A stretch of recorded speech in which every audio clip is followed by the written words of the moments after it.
Hello বন্ধুরা, আপনারা math mathematics practice করতে হয়, তাহলে আপনার শতকরা ভগ্নাংশ রূপান্তর অবশ্যই জানতে হবে। তাহলে এই ভিডিওর মাধ্যমে আমরা জানবো কি রয়েছে। আপনার ভগ্নাংশ জানতেই হবে।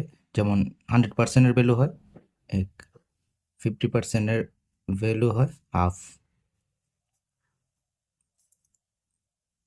33/13%-এর ভ্যালু হয় 1/3%, 25%-এর ভ্যালু হয় 1/4%,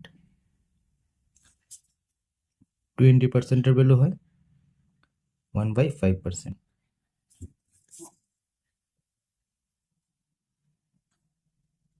16/2/3% এর ভ্যালু হবে 1/6। আবার 14/2/7% এর ভ্যালু হবে 1/7, 12/1/2% এর ভ্যালু হবে 1/8।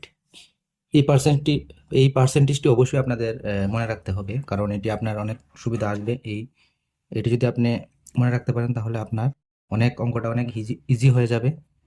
তাহলে 6 ভ্যালু হবে 1/15, এবং তারপর 6/14%-এর ভ্যালু হবে 1/16,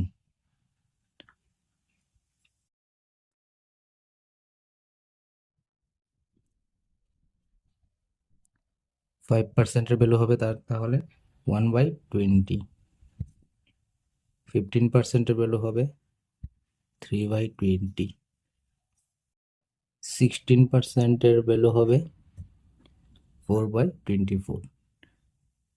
এইভাবে আমাদের অনেকগুলো পার্সেন্টেজের একটি ছক আমি আপনাদের ভিডিওতে দিয়ে দেব। আপনারা অবশ্যই স্ক্রিনশট নিয়ে এটি আপনারা মনে রাখতে পারেন। মনে রাখলে আপনাদের অনেক সুবিধা হবে অঙ্কতে, এবং পরীক্ষার সময় আপনাদের অনেক টাইম আশা করি বেঁচে যাবে, এবং আপনি দ্রুত অঙ্কটাকে করতে পারবেন। অবশ্যই আপনারা এটি মুখস্থ করে রাখবেন। সবাইকে অসংখ্য ধন্যবাদ ভিডিওটি দেখার জন্য।